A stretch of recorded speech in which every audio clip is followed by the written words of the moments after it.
Hello students, कैसे हैं आप सब। आई होप आप सब बहुत अच्छे होंगे। आपकी खुशबू मैम फिर से आप सबका बहुत बहुत स्वागत करती है आपके अपने चैनल शाइन विद साइंस पे। सो स्टूडेंट्स, हम पढ़ रहे थे ICSE board class 6 biology chapter 4 digestive system. इसमें हमने ऑलमोस्ट सारे टॉपिक्स ही कंप्लीट कर लिए हैं। बस लास्ट का ये एक टॉपिक बचा है, इंडाइजेशन।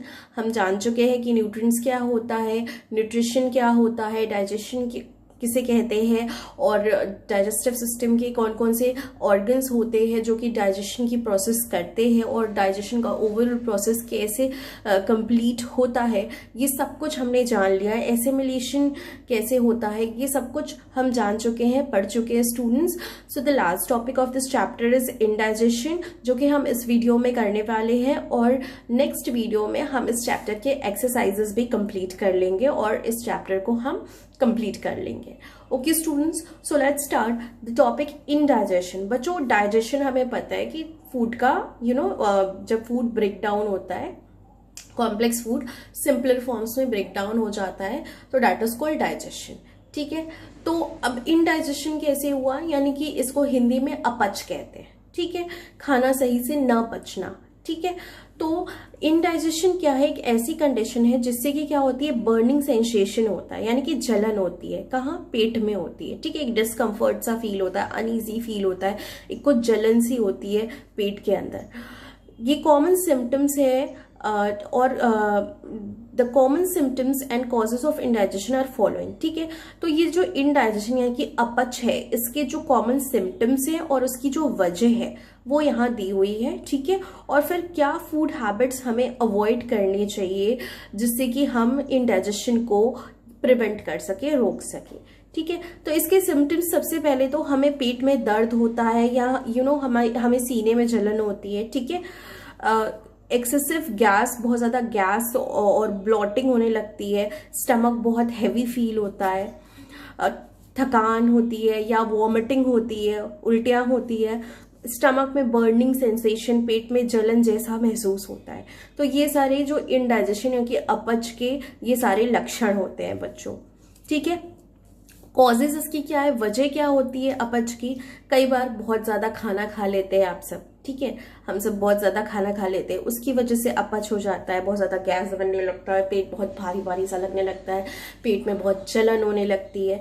ठीक है, बहुत ज़्यादा स्पाइसी फूड खाने से या बहुत ज़्यादा हैवी जंक फूड खाने से, ठीक है, मैदा वाली आइटम, ये चॉकलेट्स और नूडल्स, पिज़्ज़ा, बर्गर, ये सब बहुत ज़्यादा खाने से, स्पाइसी मसाले वाले खाने, ये सब बहुत ज़्यादा खाने से क्या होता है, पेट में अपच हो जाती है। कई बार जो है कि बहुत ज़्यादा गैस बनने लगता है। कोई फिजिकल एक्टिविटी ना करना, कोई एक्सरसाइज नहीं करना, कोई वर्क ना करना, काम ना करना, बस खाना और बैठे रहना। ठीक है, उससे भी हो जाता है। बहुत ज़्यादा कार्बोनेटेड ड्रिंक्स, यानी कि जो कोल्ड ड्रिंक्स आप पीते हैं, yes students, Coca Cola, Pepsi, 7 up, ये जो आप बड़े मन से पीते हैं, बहुत आपको टेस्टी लगता है, कि बहुत ही नुकसान करता है हमारी बॉडी को। ठीक है, इसके रेगुलर इनटेक से किडनी तक डैमेज हो जाती है बच्चों। So you should not drink जिस कार्बोनेटेड ड्रिंक्स है, जो Pepsi, Coca Cola, Thums Up आप सब पीते हैं, इसको पीना अवॉइड करना चाहिए बच्चों, क्योंकि ये पेट के लिए भी अच्छा नहीं है, हमारी किडनी के लिए भी अच्छा नहीं है। ठीक है, इसके एक्सेसिव इनटेक से बहुत ही ज़्यादा नुकसान होता है हमारी बॉडी को, इवन फिटाल हो जाता है, यानी कि जान पे बनाती है।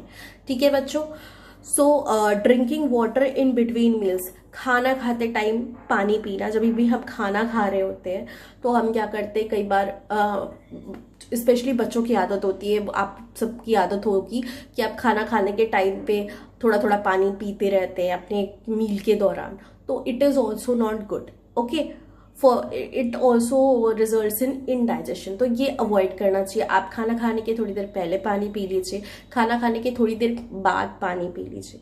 ठीक है, तो ये बात हो गई। Now food habits to avoid indigestion. Indigestion को अवॉइड करने के लिए कौन कौन से ऐसे फूड हैबिट्स होने चाहिए बच्चों, तो हम अवॉइड कर सकते हैं इंडाइजेशन को हेल्दी फूड हैबिट्स को मेंटेन करके। कैसे? ओवर ईटिंग, बहुत ज़्यादा नहीं खाना चाहिए। ठीक है, हमें जितनी भूख लगे, हमारा पेट हमें लगे कि हाँ भर गया है, बस उतना ही खाना चाहिए। ठीक है, हमेशा बैलेंस डाइट लेना चाहिए। बैलेंस डाइट बच्चों यानी कि आप समझते हैं, दाल चावल रोटी सब्जी, ठीक है, ग्रीन वेजिटेबल्स हो जिसमें फ्रूट्स वगैरह अलग से ले लेना चाहिए। तो ये एक बैलेंस्ड डाइट हमें लेना चाहिए, ये नहीं कि हम खा रहे हैं पिज्ज़ा बर्गर चाउमीन और इस सब से अपना पेट भर ले रहे हैं, नहीं, ठीक है, ये सबसे इंडाइजेशन हो जाता है। तो ये जो बैलेंस डाइट लेना चाहिए, यानी कि दाल चावल रोटी सब्जी।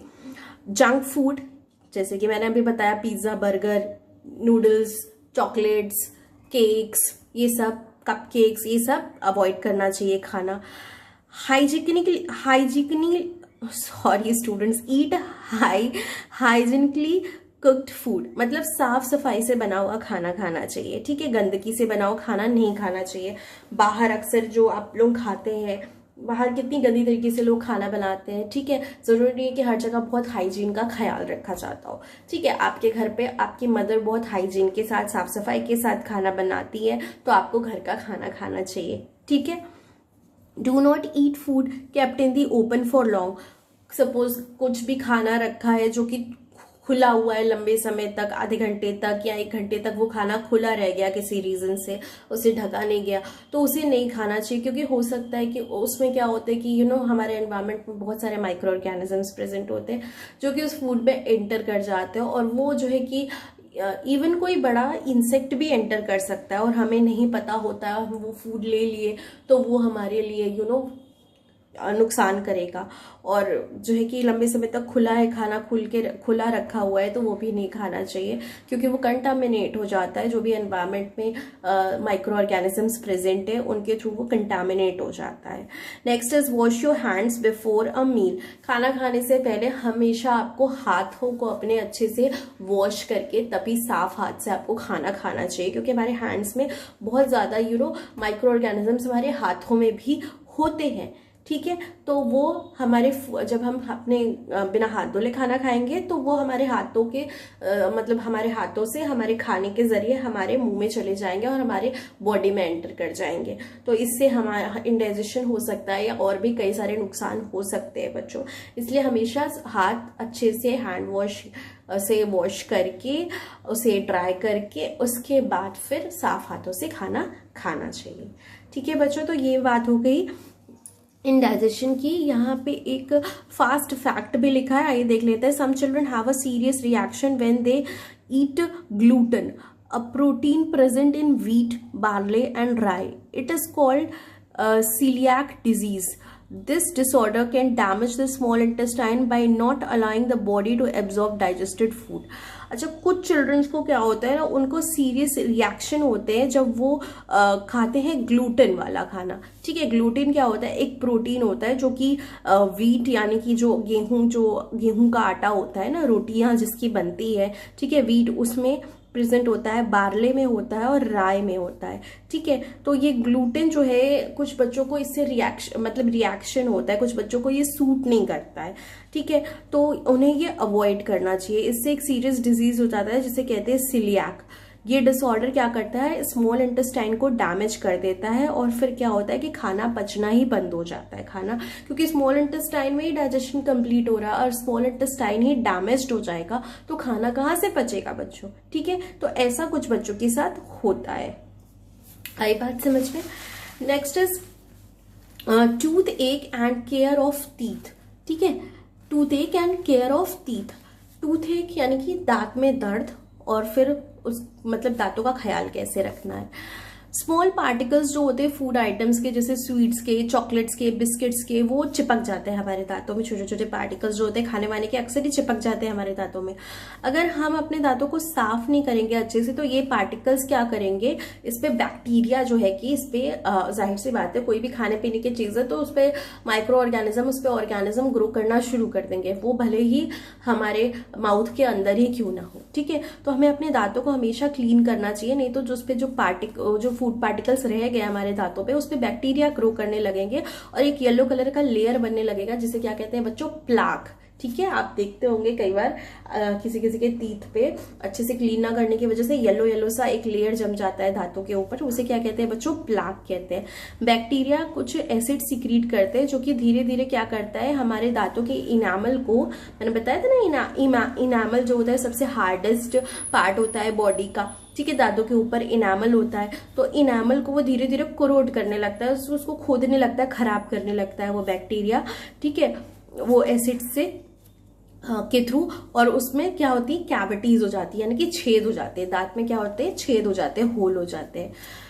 बैक्टीरिया एंटर कर जाता है उन कैविटीज में, उन छेद में, और जो हमारे पल्प तक पहुंच जाता है, हमारे दांतों के पल्प तक पहुंच जाता है, और वहां पे इन्फेक्शन क्रिएट करता है, मतलब रूट तक पहुंच जाता है, ठीक है, और इन्फेक्शन क्रिएट करता है, जिससे वो टिश्यूज और नर्व्स जो है वो इन्फेक्ट हो जाती है और वीक हो जाती है, ठीक है, इससे हमें दांतों में दर्द होने लगता है।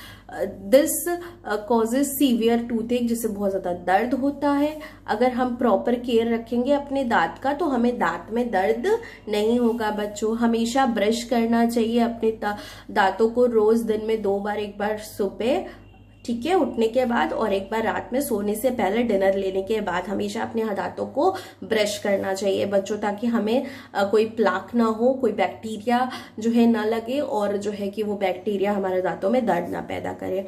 अच्छे से अपने माउथ को धुलना चाहिए, रिंस करना चाहिए, यानी कि कुल्ली करनी चाहिए जब भी आप कुछ खाएं, तो उसके बाद अच्छे से अपने माउथ में कुल्ली करनी चाहिए, गार्गल करना चाहिए एक बारी। Avoid eating sweet and sticky food items, जो भी चिपकने वाले, ये चॉकलेट्स होती है, टॉफीज होती है और मिठाइयाँ होती है ना, इन सबको कम से कम खाना चाहिए, नहीं खाना चाहिए, बहुत कम खाना चाहिए। Avoid eating very hot and cold food items, बहुत ज़्यादा गर्म और बहुत ज़्यादा ठंडा खाने की चीज़ें भी अवॉइड करना चाहिए खाना, इससे भी हमारे दांतों को नुकसान पहुंचता है, हमारे दांत में सेंसिटिविटी बढ़ जाती है इससे।